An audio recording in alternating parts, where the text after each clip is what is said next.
These are the traits that I admire in a man.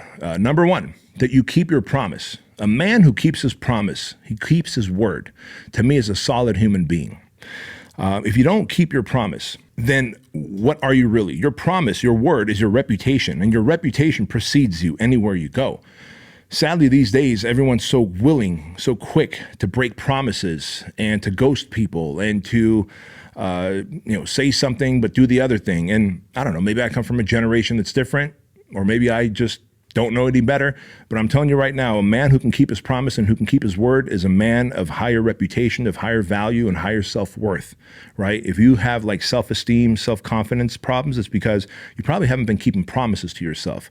A man who has high confidence keeps promises that he makes to himself and to others. Trait number two, a man who never seeks the approval or validation of another person, right? When I see men who fanboy out over celebrities, athletes, gurus, influencers, thought leaders, whatever, I'm like, what are you doing?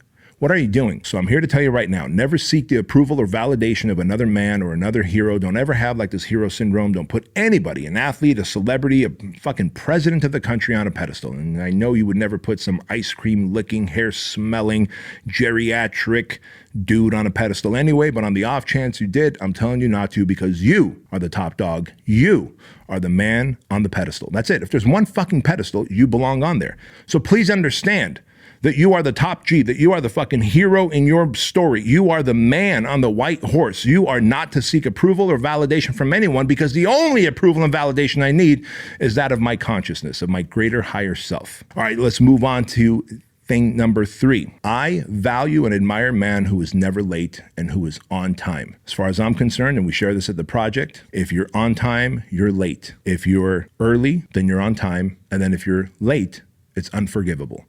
That's it. Like, a man should be control of his time. Like, show up on time or early. Simple as that. It's the least you can do.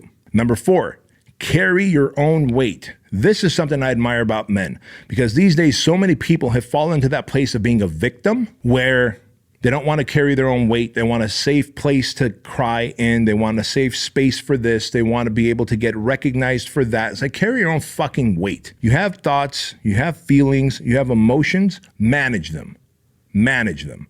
And if you can't, don't put the weight of that on others. Financially, carry your own weight. Emotionally, carry your own weight. Mentally, carry your own weight. Physically, carry your own weight. If you can't move objects around because you're so fat and your muscles have atrophied, what are you worth to humanity if, God forbid, the shit hits the fan and we all have to tribe up to be able to protect our communities? What can you bring? You're not courageous. You're not strong. You certainly have no mechanical skills. That's what I mean by carrying your own weight. Now, I understand, look, if someone's disabled, someone's old, and I need to carry the weight for you, I need to earn for you as well, because you're my neighbor and we've looked out for each other, but now you're old and you can't earn for yourself, hey, I will carry that weight. Like, that is acceptable and forgivable. But if a grown-ass man cannot carry his own weight physically, mentally, emotionally, financially, metaphorically, in a place of a, God forbid, we go into battle, then what are you worth? You're just a liability and not an asset to humanity. Moving on to thing number five, a man of service to those he leads. I admire the kind of man who is in service of those he leads, who doesn't exploit the people that he leads, but he is in service of them.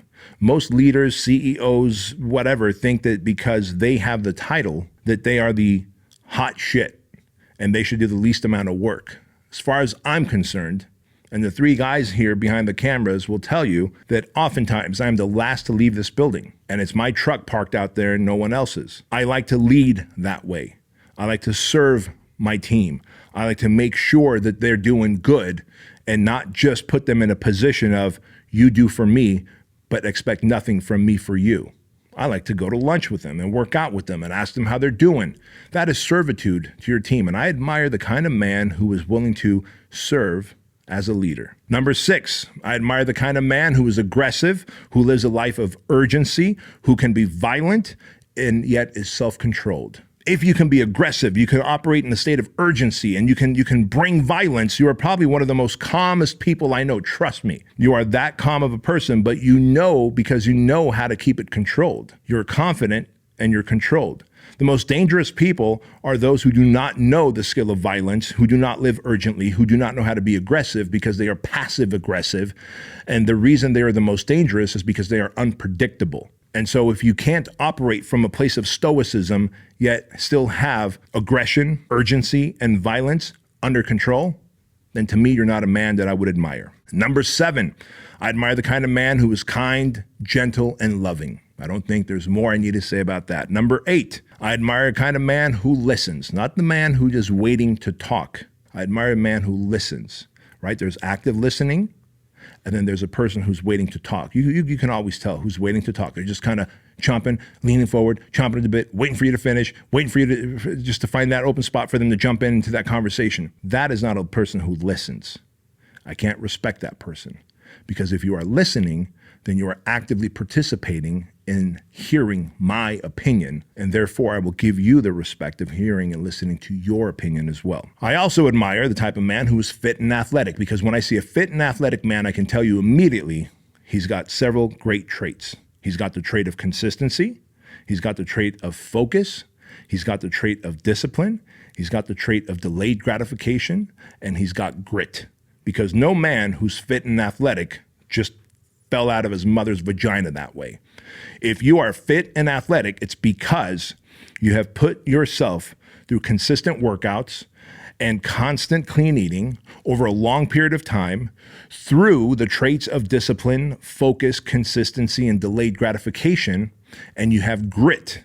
And that tells me a lot about you, and you are the type of man I want to do business with, I want to be friends with, and you are the type of man that I admire. I also admire the type of man who earns well, the kind of man who knows how to earn his money, how to protect his money, how to multiply his money, and how to be generous with his money. And if you think money is the root of all evil, if you think money is bad, you think money doesn't buy happiness, you are absolutely wrong. Money is not the root of all evil. Money is not bad. Money simply amplifies who you already are. If you are a broke asshole, you will be a bigger rich asshole. That's all. You'll just be a bigger asshole who's rich.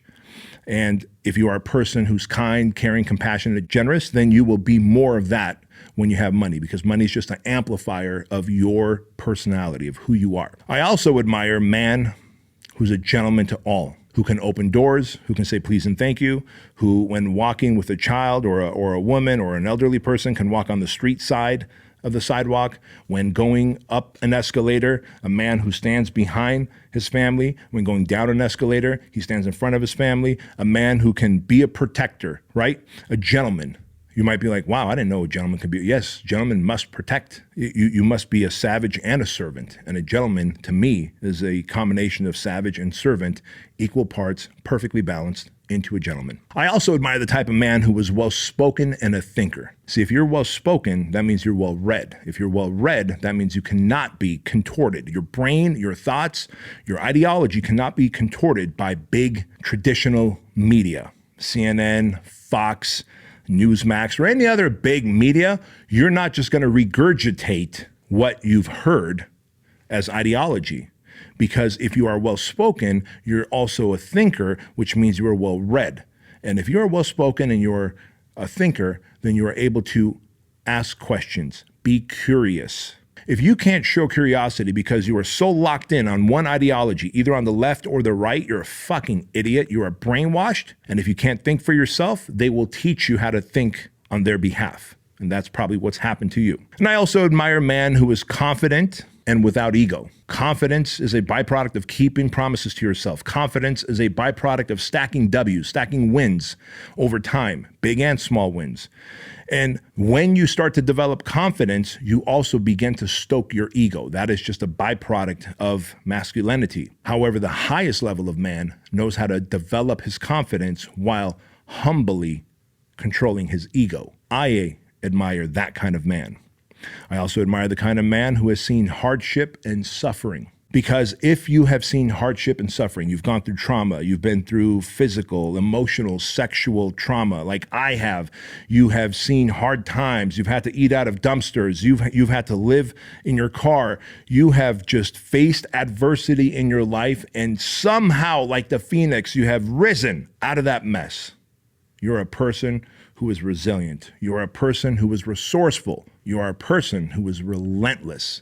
And I admire that kind of person who has seen hardship and suffering, and through resourcefulness, resiliency, and a relentless mindset and attitude has pulled themselves out from the shit and become the kind of man who can serve humanity. Because that man has compassion, that man has empathy, and that man is respected and admired by all. And finally, I admire the type of man who is a role model to his kids, specifically to his kids. If you have kids, you might be telling your kids one thing, but they're seeing another thing, right? The best things are caught. We catch them. And so what are your kids catching? What are you role modeling to them? Are you fat and out of shape, yet you're talking to them about being healthy? How hypocritical is that? How incongruent is that? Are you the type of dude who's broke, yet you're talking about financial freedom on social media? How hypocritical is that? So imagine if you could live a role model life where you specifically, my son and daughter, the version of they see me at home, at work, on social media is congruent to the man that I am. That is what I want to be, and that is the kind of man that I admire.